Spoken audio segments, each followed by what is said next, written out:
Hello everyone, स्वागत है आप सभी का हमारे यूट्यूब चैनल में। जैसा कि दोस्तों आज के इस क्लास में हम लोग पढ़ने वाले हैं उत्पाद पुलिस और मद निषेध के लिए संभावित प्रश्नों को डिस्कस करेंगे, जो कि आपके एग्जाम पॉइंट ऑफ व्यू से काफी महत्वपूर्ण होंगे। जो कि आपका नोट्स आए हुए हैं, जिसमें आपको मैथ और साथ में जीके जीएस हिंदी एवं इंग्लिश के प्रश्नों को जितना भी आपका दिया गया है, इन सभी को कवर किया जा रहा है। आज की इस क्लास में हम लोग मैथ के प्रश्नों को डिस्कस करेंगे। इसके पहले आपको जो है जीके जीएस एवं हिंदी के प्रश्नों को जो है वहाँ पर डिस्कस किया गया है। वो क्लास आपको जो अपलोड कर दिया गया, तो वो आप लोग जाकर के विजिट कर सकते हो। तो इसमें आज हम लोग मैथ के प्रश्नों को डिस्कस करेंगे, तो पूरी वीडियो को कंप्लीट देखिए और साथ में आपको क्वेश्चन को अटेम्प्ट करने का भी प्रयास कर रहे हैं। तो पहला प्रश्न ये आप सभी सामने यहाँ पर आपको 1 नंबर में पूछा जा रहा है कि दो संख्याओं का यहाँ पर आपको एचसीएफ दिया हुआ है 7 और एलसीएम यहाँ पर आपको 210 दिया हुआ है। इसमें कहा जा रहा है कि यदि एक संख्या 35 हो तो दूसरी संख्या क्या होगी, ये आपको यहाँ पर पूछा जा रहा है। तो देखिए, जब कभी भी क्या होता है कि जब दो संख्याओं का एलसीएम और एचसीएफ दिया रहता है और दो संख्या में कोई एक संख्या दिया रहता है या दो संख्या दिया रहता है और एचसीएफ दिया रहता है, तो एलसीएम पूछेगा, एलसीएम दिया रहेगा एचसीएफ पूछेगा, या दो संख्या में एक संख्या दिया रहेगा तो दूसरा संख्या आपको पूछेगा। तो यहाँ पर बात करते हैं, यहाँ पर जो आपको दिया हुआ है दो संख्याओं को यहाँ पर आपको एचसीएफ दिया हुआ है और यहाँ पर आपको एलसीएम दिया हुआ है। तो एचसीएफ यहाँ पर क्या होता है, इसका फॉर्मूला होता है दो संख्याओं का गुणनफल बराबर एचसीएफ गुना एलसीएम होता है। जैसे कि यहाँ पर आपका पहला संख्या और यहाँ पर आपका दूसरा संख्या हो जाएगा, उसके बाद इसको हम लोग इक्वल करेंगे तो ये आपका हो जाएगा एलसीएम गुना यहाँ पर आपका एचसीएफ हो जाएगा।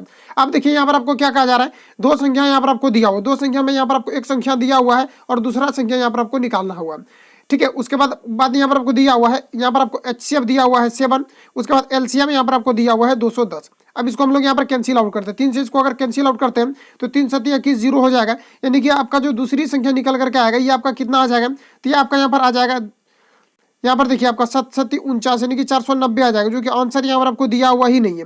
इसको एक बार हम लोग फिर से सॉल्व करते हैं। यहाँ पर देखिए जो दिया हुआ है आपको कि एलसीएम और एचसीएफ यहाँ पर आपको दिया हुआ है, यानी दो संख्या यहाँ पर आपको दिया हुआ है। तो इसमें हम लोग क्या करेंगे, तो 7 गुना यहाँ पर आपको 210 करना है। ठीक है, उसके बाद आपका यहाँ पर क्या होगा, दो संख्याओं का गुणनफल। तो दो संख्या में यहाँ पर आपका एक संख्या यहाँ पर आपको दिया हुआ 35, तो 35 को अगर मान लेते कि यहाँ पर गुणा करते हैं तो 35 आपका यहाँ पर नीचे चला जाएगा। ठीक है, अब इसको हम लोग कैंसिल आउट करते हैं, 7 से इसको करेंगे तो 7 5 35 और 5 से इसको कैंसिल आउट करेंगे तो 5 चौक 20 और उसके बाद आपका एक बचेगा 2, यहाँ पर आपका यानी कि 42 इसका जो है फाइनली आपका करेक्ट आंसर हो जाएगा, जो कि ऑप्शन नंबर यहाँ पर आपको सी में दिया हुआ, ऑप्शन सी यहाँ पर आपका राइट हो जाएगा। ओके, नेक्स्ट क्वेश्चन आगे बढ़ते हैं। अगला यहाँ पर आपको देखिए जो पूछा जा रहा है कि सबसे छोटी संख्या बताए जो 12 15 20 से विभाजित हो, यहाँ पर आपको देखिए थोड़ा सा टाइपिंग मिस्टेक है, यहाँ पर आपका होगा विभाजित होती है और सबसे वह क्या है, एक प्रकार का पूर्ण वर्ग भी संख्या है। तो यहाँ पर देखिए अगर मान लेते हैं कि कोई भी संख्या का जो एलसीएम रहता है वो सभी से विभाजित रहता है, लेकिन अगर इन सभी संख्याओं से कोई अगर संख्या विभाजित है तो इसका मतलब है कि इसका जो एलसीएम होगा उससे भी वो संख्या विभाजित होगा। इसका बोलिए कि एलसीएम कितना हो जाएगा, अगर हम लोग 12 और 15 और अगर 20 का अगर हम लोग एलसीएम निकाल लेते हैं तो इसका जो आपका एलसीएम निकल करके आएगा ये आपका फाइनली 60 आ जाएगा। ठीक है, 60 आप लोग निकाल लेना है, क्योंकि एलसीएम के लिए मैंने आपको ट्रिक भी बताया है कि जो भी बड़ी संख्या रहेगा उसको तब तक गुना कीजिए जब तक कि इन सभी संख्याओं से वो कटना चाहता हो। तो ये 60 हो जाएगा इसका एलसीएम। और एलसीएम से अब देखिए कौन सा आपका कटता हो, तो ये 400 तो कटेगा नहीं, क्योंकि देखिए 60 जो होता है आपका 60 में क्या है कि 30 और आपका जो है 20 इन दोनों का यहाँ पर आपका जैसे कि मान लेते कि 0 से 0 आप काट देते हो और 6 जो होता है ये आपका 2 और 3 का जो आपका फैक्टर में टूट जाएगा। तो बोलिए कि 3 से कभी 40 डिवाइड होगा नहीं, तो ये आपका कट जाएगा। उसी प्रकार से 16 भी आपका 3 से डिवाइड नहीं होगा और 36 भी 3 से डिवाइड हो जाएगा, 2 से भी डिवाइड हो जाएगा। इसमें आप कह सकते हो कि जैसे कि 60 का आपका ये हो सकता है कि स्क्वायर हो जाएगा, लेकिन ये जो आपको 900 यहाँ पर आपको दिया हुआ है 900, ये भी क्या है, ये भी तो किसी का स्क्वायर है। जैसे कि मान लेते हैं कि 30 का ये आपका स्क्वायर है, उसी प्रकार से 60 का स्क्वायर आपका मान लेते हैं कि 3600। लेकिन आपको यहाँ पर पूछा क्या जा रहा है कि सबसे छोटी संख्या हुआ कौन सी है जो विभाजित हो। तो बताइए कि 60 और 30 में आपका कौन सा छोटा है, तो ये आपका 30 हो जाएगा। तो 30 अगर छोटा है तो इसका ये वाला आंसर हो जाएगा बी हो जाएगा, क्योंकि यहाँ पर आपको 900 दिया हुआ है जो कि एक पूर्ण वर्ग है, तो ऑप्शन यहाँ पर आपका बी करेक्ट हो जाएगा। अगला क्वेश्चन ये आप सभी के सामने यहाँ पर आपको पूछा जा रहा है। अब देखिए इसमें कोई बताने वाली बात ही नहीं है, ये आप लोग खुद से भी बना सकते हो, ये आपको नोट्स में गेस किया गया है, इसलिए मैं स्किप नहीं करता हूं ताकि आपको सभी प्रकार के प्रश्नों का रिवीजन हो और सभी प्रकार के प्रश्नों का आप अटेम्प्ट कर पाए। क्योंकि ये छोटा मोटा प्रश्न अगर पूछेगा बिना बनाए भी आप अटेम्प्ट कर सकते हो, लेकिन आपका नोट्स में दिया हुआ है इसलिए आपको प्रैक्टिस करना चाहिए। इसको देखिए कैसे करना है, जैसे ये आपका 4 4 4 यहाँ पर आपको दिया हुआ है, पॉइंट के उधर हम लोग चलिए 2 0 यहाँ पर ले लेते हैं, पॉइंट के उधर तो हम लोग ले सकते हैं, कोई दिक्कत नहीं है। इसमें आपको दिया यहाँ पर दिया हुआ है, कितना दिया हुआ है आपका 4.0, यहाँ पर आपको 4 दिया हुआ। उसके बाद यहाँ पर आपको दिया हुआ है 44.4 दिया हुआ है, तो यहाँ पर चलिए हम लोग 44 यहाँ पर 4 दिया हुआ। इसके बाद हम लोग 0 ले सकते हैं, क्योंकि पॉइंट के उस पर अगर 0 लेते तो कोई दिक्कत नहीं है। उसके बाद यहाँ पर आपको फिर दिया हुआ 4.44 दिया हुआ है। ठीक है, तो ये आपका हो जाएगा 4 पॉइंट यहाँ पर आपका 4 हो जाएगा। उसके बाद यहाँ पर आपको 4 को इसमें आपको सिंपली एक बार ऐड कर देना, तो यहाँ पर आपको 4 दिया हुआ था, यहाँ पर आपको 4 लिखना है, इधर आपको डबल 0। इसको बोलिए मैनुअली ऐड करने के लिए कोई दिक्कत है, ऐड आप लोग कर लो। इसमें देखिए 4 4 8 हो जाएगा, 8 देखिए 2 ऑप्शन में यहाँ पर आपको दिया हुआ। उसके अलावा फिर आपका 4 4 8 हो जाएगा, तो फिर यहाँ पर आपको देखिए 2 ऑप्शन में दिया हुआ। अब देखिए 4 4 8 4 12 4 16 हो जाएगा। तो 16 का यहाँ पर आप देख लो कि 16 का 6 इसमें किस में दिया हुआ है, तो इसमें यहाँ पर देखिए किसी में भी 16 का 6 यहाँ पर आपको जो है दिया हुआ नहीं है। तो इसको आप लोग फिर से एक बार ऐड कर लेना, ठीक है। इसको आप लोग ऐड कर लो, इसका आंसर फाइनली आपका आ जाएगा, ठीक है। नेक्स्ट क्वेश्चन आएगा बढ़ता। अगला क्वेश्चन ये आप सभी सामने यहाँ पर आपको पूछा है, जो बनाने वाला रहेगा वो हमें आपको बना देंगे ताकि आपका मिस नहीं हो, ठीक है। तो यहाँ पर बात करें तो ये देखिए, ये हम चलिए यहाँ पर बना देते हैं। जैसे कि मान लेते हैं कि 0.26 उसमें सिर्फ ऐड करना है, और ऐड करना है तो उसके लिए कोई दिक्कत ही नहीं है। यहाँ पर बात करें तो देखिए यहाँ पर 0.25 दिया हुआ है, इंटू यहाँ पर आपको 0.25 दिया हुआ, माइनस दिया हुआ है, यहाँ पर आपको दिया हुआ है 0.24 इंटू यहाँ पर आपको 0.24 दिया है, अब बट्टे यहाँ पर आपको जो है 0.49 दिया हुआ। इसको हम लोग ऐसे लिख सकते हैं फॉर्मूला पर। इसको अगर हम लोग ए मान लेते हैं, और यहाँ पर देखिए सबसे पहले इसको हम लोग एक बार लिख देते हैं, 2.5 हो जाएगा 0.25। उसके बाद यहाँ पर आपका फिर हो जाएगा 0.25, ठीक है। माइनस है, माइनस लिखेंगे, उसके बाद देखिए 0.24 यहाँ पर आपका हो जाएगा। इसके बाद आपका यहाँ पर कितना हो जाएगा 0. यहाँ पर आपका 24 हो जाएगा। इसको यहाँ पर आपको बट्टे के रूप में कितना दिया हुआ है 0. यहाँ पर आपको 49 दिया हुआ। इसको देखिए हम लोग क्या करेंगे, ए स्क्वायर ये आपका बन जाएगा, ये आपका बी स्क्वायर बन जाएगा। तो ए स्क्वायर माइनस बी स्क्वायर का फॉर्मूला होता है ए प्लस बी इंटू ए माइनस बी। तो ए प्लस बी जैसे करेंगे तो आपका 0.25 और यहाँ पर आपका 0.24 ये आपका जुट जाएगा। तो ए प्लस जैसे करेंगे तो ये आपका कितना हो जाएगा, तो ये आपका 9 हो जाएगा, और ये आपका यहाँ पर 4 हो जाएगा चूंकि 2 2 जुट जाएगा, और 0 पॉइंट आपका इतना हो जाएगा। ये आपका यहाँ पर गुना के फॉर्मेट में रहेगा, चूंकि ए प्लस बी इंटू ए माइनस बी होगा तो ये आपका बीच में इंटू हो जाएगा। उसके बाद यहाँ पर आपको क्या करना है कि 0.24 में 0.2 सॉरी यहाँ पर आपका 5 होगा, 0.25 में 0.24 को यहाँ पर आपका घटाना, यहाँ 4 ही होगा, लेकिन ए प्लस बी इंटू ए माइनस बी करेंगे तो ये घट जाएगा। तो यहाँ पर आपका घट जाएगा, तो देखिए यहाँ पर आपका कितना होगा, 5 में से 4 घटेगा तो आपका 1 हो जाएगा, और 2 में 2 घटेगा तो 0 होगा, यानी कि 0 पॉइंट आपका 10 हो जाएगा। और यहाँ पर कितना हो जाएगा, तो 0 पॉइंट आपका 49 हो जाएगा। अब देखिए 0.49 0.49 ये आपका कट जाएगा, तो 0.01 आपका फाइनली करेक्ट आंसर हो जाएगा, जो ऑप्शन नंबर यहाँ पर आपको सी में दिया हुआ है, ऑप्शन सी यहाँ पर आपका राइट हो जाएगा। अगला क्वेश्चन ये आपके सामने यहाँ पर आपको बताना है, 1 लीटर का कौन सा दशमलव भिन्न 40 मिलीलीटर के बराबर है, ये आपको यहाँ पर पूछा जा रहा है। तो ये बताइए कि 1 लीटर का क्या भाग ये है, ये आपको यहाँ पर पूछा रहा है, यानी तुलना करना है आपको। तो तुलना कैसे करेंगे, तो तुलना करने के लिए हम लोग को 1 लीटर नीचे लिखना है, लेकिन 1 लीटर को अगर आपको मिलीलीटर में बनाना होगा ना, चूंकि ये आप रेशियो के फॉर्मेट में लिख रहे हैं, तो रेशियो का रूल है कि यूनिट आपका समान होना चाहिए। तो यूनिट समान करेंगे, तो यूनिट समान करेंगे तभी पता चलेगा कि ये कितना गुना है। तो इसको हम लोग 1000 से चलिए गुना कर देते हैं। उसके बाद ऊपर आपका कितना हो जाएगा, ये आपका 40 हो जाएगा, चूंकि मिलीलीटर ऑलरेडी यहाँ पर आपको दिया हुआ है। ये आपका 0 से 0 कट जाएगा। अब देखिए यहाँ पर आपका 2 0 है, तो 2 0 के बाद आपको क्या करना है, पॉइंट मारना है। तो चलिए 1 0 हम यहाँ पर लिख देते हैं, उसके बाद यहाँ पर आपको पॉइंट मार देना है। इसके इधर भी आप 0 लिख सकते हो, तो यहाँ पर मार दे 0.04 हो जाएगा, जो कि ऑप्शन नंबर यहाँ पर आपको बी में दिया हुआ है, ऑप्शन बी यहाँ पर आपका राइट हो जाएगा। नेक्स्ट क्वेश्चन आगे बढ़ता है। अगला यहाँ पर आपको पूछा है 4 अंकों की सबसे छोटी संख्या बताई जो एक पूर्ण वर्ग हो। तो बताइए कि 4 अंकों की में सबसे छोटी संख्या कौन है जो कि पूर्ण वर्ग है। तो ये आपका यहाँ पर हो जाएगा 1024, ऑप्शन यहाँ पर आपका सी करेक्ट हो जाएगा। आप लोग इसको चेक कर लेना, ठीक है। नेक्स्ट आगे बढ़ता है। अगला यहाँ पर आपको पूछा रहा है, यदि 2 संख्याओं का अंतर यहाँ पर आपको दिया हुआ है 3 एवं उसके वर्ग का अंतर दिया हुआ 39, तो बड़ी संख्या क्या है, आपको यहाँ पर पूछा। तो देखिए पिछली वीडियो में भी ये मैंने बताया था, क्योंकि ये नोट्स के दूसरे आपको जो है दूसरे चैप्टर में इसको गैसेस किया गया है। तो यहाँ पर बात करें तो उसमें सिर्फ यही था कि उसमें 2 संख्या निकालना था, और इसमें सिर्फ आपको पूछा जा रहा है कि बड़ी संख्या कौन सी होगी। तो यहाँ पर देखिए आपको बड़ी संख्या कैसे निकालना है। जैसे मान लेते 2 संख्याओं का यहाँ पर आपको अंतर दिया हुआ 3 है, तो मान लेते कि कोई संख्या x और y रहा होगा, तो इसका अंतर मान लेते कि यहाँ पर आपको 3 दिया हुआ। उसके बाद कहा जा रहा है कि उसके वर्गों का अंतर कितना है 39। तो मान लेते हैं यहाँ पर आपका एक्स स्क्वायर है और इसका वर्ग का अंतर दिया हुआ, तो माइनस यहाँ पर आपका वाई स्क्वायर हो जाएगा, और यहाँ पर आपका कितना हो जाएगा 39। इसको अगर हम लोग लिखते हैं, आपका कितना हो जाएगा ए प्लस बी इंटू ए माइनस यहाँ पर आपका बी हो जाएगा। तो इसको हम लोग लिख देते हैं ए माइनस बी, और उसके बाद यहाँ पर आपका कितना हो जाएगा 39 हो जाएगा, क्योंकि ए स्क्वायर माइनस बी स्क्वायर का फॉर्मूला होता है ए प्लस बी इंटू ए माइनस बी। अब देखिए यहाँ पर एक्स माइनस वाई का यहाँ पर मान कितना दिया हुआ है 3। यहाँ पर अगर हम लोग 3 को रखते हैं तो ये 3 आपका उस पर चला जाएगा, और 3 जब यहाँ से गुना में इस पर आएगा तो यहाँ पर आपका डिवाइड में हो जाएगा, और 3 से को काटेंगे तो 13 3 39 हो जाएगा, यानी एक्स प्लस वाई बराबर जो आपका निकल करके आएगा ये आपका कितना आ जाएगा 13। तो यहाँ पर देखिए पूछा क्या जा रहा है, पूछा जा रहा है कि बड़ी संख्या क्या होगा। तो बड़ी संख्या में मैंने बताया था कि जब भी कभी 2 संख्याओं का योग और 2 संख्याओं का अंतर दिया रहता है, बड़ी संख्या निकालना है तो जोड़ के 2 से भाग, और छोटी निकालना है तो घटा के 2 से भाग। तो यहाँ पर आपको दिया गया है x, जो यहाँ पर आपका बड़ी संख्या होगा। अब x क्यों बड़ी संख्या होगा, क्योंकि x जो दिया हुआ है ये दोनों जगह आपका पॉजिटिव दिया हुआ है, इसलिए x बड़ा होगा, और y एक जगह निगेटिव दिया हुआ तो y आपका छोटा होगा। इन दोनों को अगर ऐड करते तो 13 और 3 कितना हो जाएगा आपका 16, और 16 में अगर 2 से डिवाइड करते दिया आपका कितना हो जाएगा 8। तो 8 देखिए किस ऑप्शन में दिया हुआ, ऑप्शन ए में दिया हुआ, correct answer option number A यहाँ पर आपका राइट हो जाएगा। नेक्स्ट क्वेश्चन आगे बढ़ते हैं। अगला यहाँ पर आपको पूछा रहा है कि एक व्यक्ति की उम्र अभी उसके पुत्र की उम्र की 3 गुनी है, 15 वर्ष में उसकी पुत्र की उम्र 2 गुनी हो जाएगी। पुत्र की वर्तमान उम्र क्या है, ये आपको यहाँ पर पूछा रहा है। तो पुत्र जैसे कह दिया तो एक होगा यहाँ पर पिता और दूसरा होगा यहाँ पर इसका पुत्र। तो मान लेते कि ये आपका यहाँ पर फादर है, ये किसी का फादर है, और ये यहाँ पर आपका सन है, ठीक है। तो यहाँ पर जो पूछा जा रहा है कि यदि एक व्यक्ति की उम्र उसके पुत्र की 3 गुनी है, तो मान लेते हैं कि ये 1 है, तो ये आपका कितना हो जाएगा, ये आपका 3 हो जाएगा। उसके बाद कहा जा रहा है कि 15 वर्ष बाद उसकी उम्र क्या होगी, 2 गुनी हो जाएगा। तो यहाँ अगर 1 हो जाएगा तो ये आपका कितना हो जाएगा, 2। 15 वर्ष बाद का ये आपको दिया हुआ।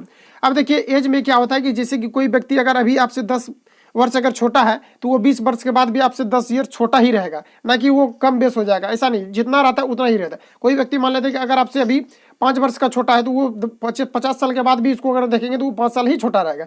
तो फाइनली आपको यहाँ पर क्या करना है, एज में क्या होता है कि अंतर आपको समान करना पड़ता है। तो इन दोनों में अगर अंतर की बात करें तो यहाँ पर देखिए नीचे आपका यहाँ पर 2 दिया हुआ और यहाँ आपका 1 दिया हुआ। इन दोनों का अंतर यहाँ पर आपका कितना, 1। नीचे के अंतर से ऊपर गुना कीजिए, ऊपर के अंतर से नीचे गुना करना है ताकि एज समान हो जाए।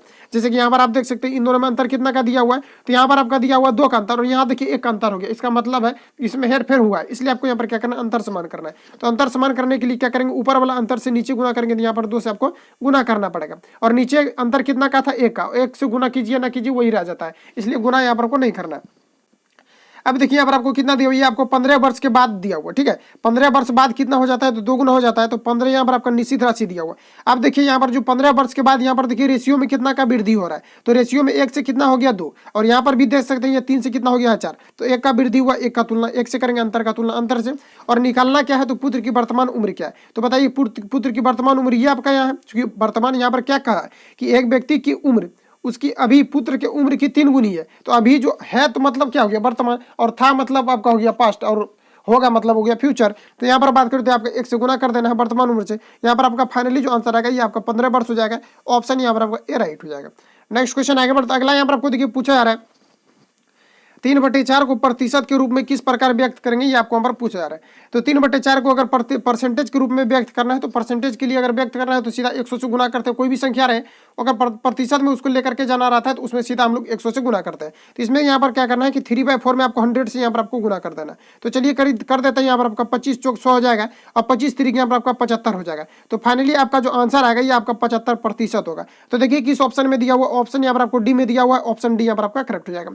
देखिए जो मैथ आपका पूछा जाएगा ठीक इसी बेसिस पर आपको पूछा जाएगा और यही सब प्रश्न आपका पूछा जाएगा, इसी लेवल का पूछा जाएगा। सिर्फ आपका डिजिट जो है चेंज रहेगा, ऐसा नहीं कि आपको जो है कहीं बाहर से मैथ पूछा जाएगा। यही सब आपका मैथ पूछा जाएगा जो भी आपका पूछने का लेवल है, ठीक है। तो इसलिए आपको ध्यान से करना है और साथ में यही इसी प्रकार का मैथ पूछा जाएगा, तो बिल्कुल आप आसानी से बना सकते हैं। और मैथ की जो संख्याएं रहती है आपका लगभग 10 से 12 रहती है, इसलिए आपको मैथ जो अच्छे से कवर कर लेना है। नेक्स्ट की बात करते हैं, यहाँ पर आपको देखिए पूछा जा रहा है 10 नंबर में, एक परीक्षा में कुल परीक्षार्थियों के 65% उत्तीर्ण हुए।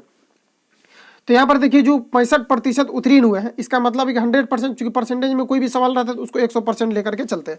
तो मान लेते हैं कि कुल अगर स्टूडेंट को अगर हम लोग मान लेते हैं तो टोटल अगर हम लोग 100 मान लेते हैं, तो इसमें क्या है कि जो उत्तीर्ण हुआ है, उत्तीर्ण मतलब होता है पास। तो यहाँ पर देखिए पास कितना हुआ है, तो पास की अगर बात करें तो पास आपका कितना हुआ, 65% पास हुआ। 100 में अगर 65% अगर पास हुआ है तो फेल कितना हुआ होगा, तो फेल हुआ होगा 35%। तो ये आपका यहाँ पर हो गया फेल का रेशियो। अब यहाँ पर आपको कहा जा रहा है अनुत्तीर्ण परीक्षार्थियों की संख्या कितना है, 420। अब देखिए जो फेल हुआ है स्टूडेंट उसका संख्या कितना है, बिना मतलब जो पढ़ने वाला नहीं है उसका संख्या यहाँ पर देखिए अनुत्तीर्ण ये आपका हो गया जो कि फेल किया है। तो यहाँ पर देखिए कितना हो जाएगा आपका 420, जो कि अनुत्तीर्ण हुआ है, जो कि फेल हुआ है, इसका संख्या यहाँ पर आपको कितना दिया हुआ है, 420। ये आपका निश्चित राशि दिया हुआ है। लेकिन रेशियो में अगर बात करें तो फेल कितना यहाँ पर आपको दिया हुआ है, 35। तो 35 यानी फेल वाला का तुलना फेल से कर दीजिए। और निकालना क्या है, पूछा जा रहा है कि कुल परीक्षार्थियों की संख्या क्या है। तो कुल हमने यहाँ पर कितना माना हुआ है, तो कुल यहाँ पर हमने माना हुआ है कितना, तो ये आपका यहाँ पर 100 माना हुआ है। तो यहाँ पर आपको क्या करना है, 100 से गुना कर देना है। अब इसको हम लोग सॉल्व करते हैं। तो ये देखिए 35 को अगर 12 से गुना करते हैं तो ये आपका 42 हो जाएगा। अगर आपको कॉन्फिडेंस नहीं है तो आप फिर क्या करोगे, इसको आराम से काट सकते हो। जैसे हम लोग मान लेते हैं कि इसको 7 से काट देते हैं, 7 × 5 = 35 हो जाएगा। और 7 से इसको काटिए, 7 × 6 = 42, 0 हो जाएगा। 5 से इसको आप फिर से काट सकते हो, ये 12 × 5 = 60, यानी कि 12 हो जाएगा। और 12 में को 100 से गुना करेंगे तो आपका 1200 हो जाएगा, जो कि ऑप्शन नंबर यहाँ पर आपको जो है बी में दिया हुआ correct answer option number B यहाँ पर आपका राइट हो जाएगा।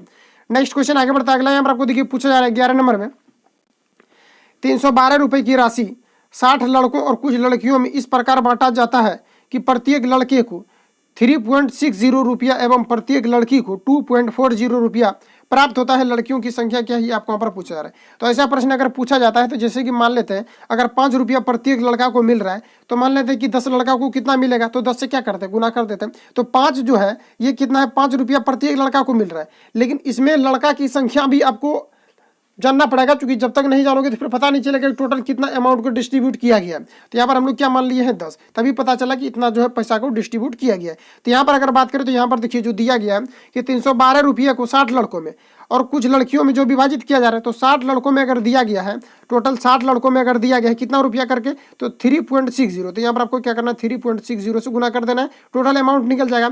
अब लड़कियों को कितना दिया जा रहा है, तो 2.40 दिया जा रहा है, लेकिन लड़की की संख्या पता नहीं है कितना है। तो मान लेते कि कोई एक्स लड़की रही होगी और जिसको कि प्रत्येक लड़की को कितना दिया जा रहा है, तो 2.40 दिया रहा है। अब इसका जो टोटल अमाउंट है ये कितना है 312। तो यहाँ पर आपको क्या करना है 312 लिख देना है। अब देखिए इसको हम लोग सॉल्व करते हैं। सबसे पहले हम लोग इसको पॉइंट को अगर खत्म करते हैं तो नीचे यहाँ पर आपका 100 हो जाएगा। उसी प्रकार से सिमिलरली अगर यहाँ पर खत्म करते हैं तो नीचे यहाँ पर आपका 100 हो जाएगा। अब देखिए ये जीरो से आपका ये जीरो कट जाएगा, ये आपका यहाँ पर डबल जीरो कट जाएगा, ठीक है, यहाँ तक तो कोई दिक्कत नहीं है। उसके बाद यहाँ पर आपका डबल जीरो कट जाएगा। उसके बाद यहाँ पर आपको क्या करना है इस जीरो को इस जीरो से आपको यहाँ पर काट देना है। अब आपको यहाँ पर क्या करना है गुना करते हैं, ठीक है। तो यहाँ पर देखिए इसको और आप काट सकते हैं, जैसे कि इसको 5 से काट दिए, ठीक है, तो सॉरी इसको 2 से काटते हैं, 2 5 10 हो जाएगा, यहाँ पर आपका 12 दूना 24 हो जाएगा, इतना आपका यहाँ पर कट गया। अब देखिए यहाँ पर आपका कितना हो जाएगा, तो 36 गुना अगर हम लोग 6 करते हैं, क्योंकि यहाँ पर आपको 36 गुना 6 बच रहा है, इसको अगर हम लोग यहाँ पर गुना करते हैं 36 गुना 6 को, तो कितना हो जाएगा 216 हो जाएगा, ठीक है। तो 216 जो होगा ये आपका 312 में उस पर जाकर के ये आपका घट जाएगा। तो यहाँ पर आपका कितना बच जाएगा, ये आपका यहाँ पर 12x हो जाएगा। कितना हो जाएगा, ये 12x बटे यहाँ पर आपका 5 हो जाएगा। और ये जो 316 आपका यहाँ पर होगा, सॉरी 216, क्योंकि 36 गुना 36 गुना 36 करते हैं, तो जाकर 36 गुना 6 करते हैं तो 216 होता है, और 216 बराबर के उस पर जाकर के घट जाएगा 312 में। तो ये आपका कितना बचेगा, ये आपका 96 बच जाएगा। और देखिए ये जो 5 होता है ये आपका क्रॉस मल्टीप्लीकेशन जब होगा तो ये आपका यहाँ पर 5 अगर खत्म कर देते तो ये 5 आपका इस पर आकर के गुना हो जाएगा, ठीक है। अब 12 से इसको कैंसिल आउट करते हैं, 12 से करेंगे तो 12 टी 96 हो जाएगा, यानी x बराबर जो आंसर आएगा 8 25 कितना हो जाएगा 40। तो लड़की की संख्या क्या माने थे हम x, और x बराबर कितना आया हुआ है 40। तो 40 जो निकल करके आया हुआ है ये आपका हो गया लड़की की संख्या, जो कि ऑप्शन नंबर यहाँ पर आपको बी में दिया हुआ, ऑप्शन बी यहाँ पर आपका करेक्ट हो जाएगा, ठीक है। नेक्स्ट आगे बढ़ते हैं। अगला यहाँ पर आपको देखिए पूछा जा रहा है 12 नंबर में कि 80 का 30% कितना बड़ा है 25 का 4/5 हिस्से से, ये आपको यहाँ पर पूछा जा रहा है। तो यहाँ पर देखिए जैसे कहा दिया कि 80 का 30%, तो परसेंटेज में अगर 30 को अगर हम लोग चेंज करते हैं तो यहाँ पर आपका 100 हो जाएगा। यहाँ पर आप बराबर भी मान सकते हो, नहीं भी मान सकते हो, उससे कोई दिक्कत वाली बात नहीं है। यहाँ पर आपको क्या करना है, जैसे हम लोग कोमा ही मान सकते हो, कुछ भी मान सकते हो, क्योंकि हम लोग को यहाँ पर अंतर डिफरेंस ज्ञात करना है कि कितना का अंतर है। तो यहाँ पर आप कर सकते हो, यहाँ पर आपका 25 का और का मतलब होता है गुना, तो 4/, यहाँ पर आपका 5 हो जाएगा। 5 इसको कैंसिल आउट करेंगे, 25 हो जाएगा, इस पर कितना हो जाएगा 20, और इस पर यहाँ पर देखिए ये आपका डबल जीरो काटिए, इसमें आप जीरो को कैंसिल आउट कर दो, तो 38 कितना हो जाएगा यहाँ पर आपका 24। तो बताइए कि 20 से 24 कितना अधिक है, तो ये आपका 4 अधिक है। तो आंसर कौन सा हो जाएगा, तो ऑप्शन यहाँ पर आपका बी करेक्ट हो जाएगा। ऐसा प्रश्न में कुछ भी नहीं है, बिल्कुल आप प्रैक्टिस करोगे तो बिल्कुल आप 10 में 12 में जितना भी पूछेगा सब बना दोगे, इसमें कोई दिक्कत वाली बात ही नहीं है। नेक्स्ट क्वेश्चन आगे बढ़ते हैं। यहाँ पर आपको देखिए पूछा जा रहा है 13 नंबर में, एक बेईमान डीलर का कहना है कि वह क्रय मूल्य पर अपने सामान को बेचता है, मगर 1 किलोग्राम के बदले 900 ग्राम नकली वजन का इस्तेमाल करता है, उसके लाभ प्रतिशत क्या होंगे, ये आपको यहाँ पर पूछा जा रहा है। तो देखिए बेईमान व्यापारी से अगर प्रश्न पूछा जाता है तो यहाँ पर क्या होता है, जो वो करेगा वो क्रय मूल्य होगा, जो कहेगा वो विक्रय मूल्य होगा। यानी आपको कहेगा 100, जैसे 1 kg देंगे तो वो 1 kg जो कह रहा है कि आपको देंगे, इसका मतलब है कि वो आपका सेलिंग प्राइस है, और जो करेगा वो हो गया उसका क्रय मूल्य, और जो कहेगा वो हो गया विक्रय मूल्य। तो यहाँ पर आपको सिंपली यहाँ पर ये करना है, जैसे कि मान लेते हैं कोई बनिया व्यापारी ये क्या कह रहा है कि 1 किलोग्राम देंगे, तो अगर ये कह रहा है, ये यहाँ पर क्वेश्चन को पढ़ते हैं कि एक बेईमान डीलर का कहना है कि वह क्रय मूल्य पर अपने सामानों को बेचता है, मगर 1 किलोग्राम के बदले वो कितना दे रहा है, तो ये आपको 900 ग्राम दे रहा है। तो जितना वो दे रहा है यानी जो कर रहा है वो उसका हो जाएगा सेलिंग प्राइस, और जो करेगा वो हो जाएगा आपका सीपी कॉस्ट प्राइस हो जाएगा। यही आपको यहाँ पर समझना चाहिए। बेईमान व्यापारी से पूछेगा तो आपको एक ही कॉन्सेप्ट पर ये सारा जो है सवाल बन जाता है। यहाँ पर आपको ये समझना चाहिए कि जो करेगा वो क्रय मूल्य और जो कहेगा वो विक्रय मूल्य। तो कह क्या रहा है कि कह रहा है वो कि हम देंगे कितना, तो 1 किलो देंगे, यानी मतलब कि 100 ग्राम देंगे, लेकिन वो कर क्या रहा है, तो यहाँ पर आपको कितना दे रहा है, तो ये आपको दे रहा है 900 ग्राम। तो आपका जो एसपी जो बन करके आएगा ये आपका कितना बन जाएगा एसपी, तो ये आपका यहाँ पर बन जाएगा 900 ग्राम। ये आपका कितना बन जाएगा, ये आपका 900 ग्राम, सॉरी जो करेगा वो हो जाएगा आपका क्रय मूल्य। तो करेगा क्या, ये कर क्या रहा है, तो ये आपको 900 ग्राम ही दे रहा है, लेकिन कहा क्या था कि 100 ग्राम देंगे, मतलब 1 किलो देंगे, और 1 किलो में कितना होता है 1000 ग्राम। तो एसपी जो आपका बन करके आ जाएगा ये आपका कितना आ जाएगा, तो ये आपका यहाँ पर हो जाएगा एसपी जो बनेगा ये आपका यहाँ पर 1000 ग्राम बन जाएगा, ठीक है। तो यहाँ पर आपका हो गया पूरा क्लियर हो गया, मतलब जो करेगा क्रय मूल्य, मतलब देख कितना आ रहा है 900 ग्राम, तो ये आपका 900 ग्राम हो गया, क्रय मूल्य हो गया। और जो कहेगा कहा क्या है कि 1 किलो देंगे, 1 किलो में कितना ग्राम, तो 1000 ग्राम, तो ये आपका सेलिंग प्राइस बन गया। अब देखिए यहाँ पर निकालना है कि इसका लाभ प्रतिशत क्या हो। तो बताइए कि कोई भी चीज़ अगर यहाँ पर 900 ग्राम मान लेते कि 100 ग्राम देना चाहिए था, और वो दे कितना रहा है आपको, तो ये आपको दे रहा है 900 ग्राम। अगर 900 ग्राम दे रहा है तो इसका मतलब है कि 100 ग्राम का लाभ हो रहा है, तो 100 ग्राम नीचे लिख देते हैं, ऊपर लिख देते हैं। और जो लाभ प्रतिशत निकाला जाता है ये हमेशा सीपी पर निकाला जाता है, कॉस्ट प्राइस पर निकाला जाता है। तो कॉस्ट प्राइस यहाँ पर आपका कितना हो जाएगा, ये आपका हो जाएगा 900। और परसेंटेज के लिए हम लोग क्या करते हैं, 100 से हमेशा गुना करते हैं। तो ये आपको चलिए 00 से आपका 00 कट जाएगा, ऊपर कितना बच जाएगा आपका 100 और नीचे कितना बच जाएगा 9, यानी कि 100 बटे आपका 9% हो जाएगा, जो ऑप्शन नंबर यहाँ पर आपको बी में दिया हुआ correct answer option number B यहाँ पर आपका करेक्ट हो जाएगा। अब देखिए ये होता क्या है कि ये जो होता है पूर्णांक में भी दिया जाता है, जैसे कि मान लेते हैं कि इसी को आंसर तो आपको यहाँ पर भी आ ही गया है। इसके अलावा यहाँ पर आपको क्या करना है, अगर ये आपको पूर्णांक में दिया जाता है तो 9 से आपको क्या करना है 100 में भाग देना है, ठीक है। तो यहाँ पर आपका कितना हो जाएगा 9 हो जाएगा 1, फिर आपका 9 हो जाएगा 1, यानी कि आपका 11 पूर्णांक 1 बटे यहाँ पर आपको 9 हो जाएगा फाइनली करेक्ट आंसर। अगर पूर्णांक में दिया हुआ रहता है तो इतना तो आप लोग खुद से कर ही सकते हो। नेक्स्ट यहाँ पर देखिए आपको पूछा जा रहा है 36 संतरा को बेचकर एक विक्रेता को 4 संतरों के विक्रय मूल्य का नुकसान होता है तो उसका नुकसान प्रतिशत क्या है, ये आपको यहाँ पर पूछा रहा है। तो मान लेते हैं कि यहाँ पर देखिए जो टोटल जो निकालना है हम लोग को क्या निकालना है, यानी लाभ प्रतिशत या हानि प्रतिशत जो निकालता है ये हमेशा सीपी पर निकलता है, यानी कि टोटल यहाँ पर आपका जितना भी सीपी रहता है उस पर निकाला जाता है। तो यहाँ पर देखिए इसका 26 संतरों को, मान लेते हैं कि 36 संतरा को बेचकर एक विक्रेता को 4 संतरों के विक्रय मूल्य के बराबर लाभ, तो 4 जो उसका लाभ या हानि हो रहा है वो भी क्या उसी के पास है, तो लेकिन वो क्या है कि बेच दिया गया, लेकिन उसको फिर हम लोग को कहाँ लाना पड़ेगा, रिटर्न लाना पड़ेगा, क्योंकि टोटल राशि पर ही हम लोगों को निकालना है। तो यहाँ पर अगर बात करें तो यहाँ पर आपका कितना हो जाएगा 36 और 4 कितना हो जाएगा आपका 40, तो टोटल यहाँ पर आपका 40 हो गया। लेकिन यहाँ पर देखिए जो हानि हो रहा है ये कितना पर हो रहा है, ये आपका 4 पर हो रहा है, कितना पर हो रहा है 4 पर हो रहा है, क्योंकि 4 यहाँ पर आपको क्लियर लिखा हुआ है। अब परसेंटेज के लिए 100 से गुना करेंगे, 4 से इसको कैंसिल आउट करेंगे ये आपका 10 बार में कट जाएगा, 10 से इसको कैंसिल आउट करेंगे ये आपका 10 बार में कट जाएगा, यानी फाइनली आपका 10% क्या हो जाएगा यहाँ पर आपका नुकसान हो जाएगा, यानी कि हानि हो जाएगा। ऑप्शन यहाँ पर आपका सी जो है ये आपका यहाँ पर करेक्ट हो जाएगा। नेक्स्ट क्वेश्चन आगे बढ़ता है, अगला यहाँ पर आपको देखिए पूछा जा रहा है, यहाँ पर आपको दिया हुआ है कि 500 व्यक्तियों की एक छावनी में 24 दिनों के लिए भोजन था और 300 व्यक्तियों का एक और जत्था जो है आ जाता है, ठीक है। यहाँ पर हो जाएगा आपका आ जाता है, तब भोजन कितने दिन चलेगा ये आपको पर पूछा। तो यह फिर आपका हो गया MDH पर, ठीक है। तो MDH पर हम लोग कैसे बनाते हैं, तो यहाँ पर देखिए 500 व्यक्तियों के एक छावनी में, तो 500 व्यक्ति यहाँ पर आपको ऑलरेडी यहाँ पर आपको दिया हुआ है। इसके बाद कहा जा रहा है कि 14 दिनों के लिए यहाँ पर आपको राशन था, उसके बाद यहाँ पर आपको कहा जा रहा है कि 300 व्यक्तियों का एक और जत्था आ जाता है। तो पहले था कितना 500 और फिर 300 आ गया, तो टोटल इस बार कितना हो गया 800। तो यहाँ पर आपको क्या करना 800 लिख देना है। अब समझ में हो सकता है थोड़ा सा कंफ्यूजन हो जाए, फिर से इसको पढ़िए कि 500 व्यक्तियों की एक छावनी में 24 दिनों तक चलता है, तो 500 गुना 24 करेंगे। अब कहा जा रहा है कि 300 व्यक्ति और आ गए, तो ऑलरेडी था कितना 500, और जो राशन था वही राशन अभी भी है, लेकिन इसमें क्या है कि 300 व्यक्ति और इसमें अगर आ जाते हैं तब आपका कितना हो जाएगा 800। अब कितना दिन चलेगा, तो मान लेते हैं x दिन चलेगा। अब यहाँ पर आपको देखिए करना क्या है, तो 00 से ये 00 हम कैंसिल आउट कर देते हैं, 8 से इसको काटते हो, आपका 3 बार में कट जाएगा, तो ये आपका कितना हो जाएगा 5 3 15, यानी x बराबर जो फाइनली आपका करेक्ट आंसर आएगा ये आपका 15 दिन तक, यानी अब कितना दिन तक चलेगा, तो ये आपका 15 दिन तक चलेगा, जो कि ऑप्शन नंबर यहाँ पर आपको डी में दिया हुआ है, ऑप्शन डी यहाँ पर आपका करेक्ट हो जाएगा। बस इतना ही आज पर लेकर के आते, मिलेंगे नेक्स्ट वीडियो में। अगर वीडियो हेल्पफुल लगता है चैनल को सब्सक्राइब करके बेल आइकन को प्रेस करना, क्योंकि जब भी वीडियो अपलोड करता है आप तक नोटिफिकेशन पहुंचते रहेगा। और साथ ही जितना भी आपका प्रैक्टिस सेट कवर किया है वो आपको सारा प्लेलिस्ट में मिल जाएगा अवेलेबल। अगर आप चैनल पर पहली बार विजिट किया है तो वो जाकर के आप लोग देख लीजिए, क्योंकि टाइम नजदीक है, तो वहाँ पर आपको सारा जितना भी नोट्स है उन सभी को वहाँ पर कवर किया गया है। इसके अलावा रूपमणि पब्लिकेशन, चाहे रामान सर का बुक हो, चाहे किसी का भी बुक हो, जैसे यूनिक पब्लिकेशन हो गया, इन सभी को मैंने कवर किया है, तो वो आपको सारा प्लेलिस्ट में अवेलेबल मिल जाएगा, तो वहाँ से जाकर के आप लोग विजिट कर सकते हो। इसके अलावा किसी प्रकार का डाउट हो तो मैं पूछ सकते हैं, मिलेंगे नेक्स्ट वीडियो में। तब तक के लिए जय Hind, best of luck, bless you.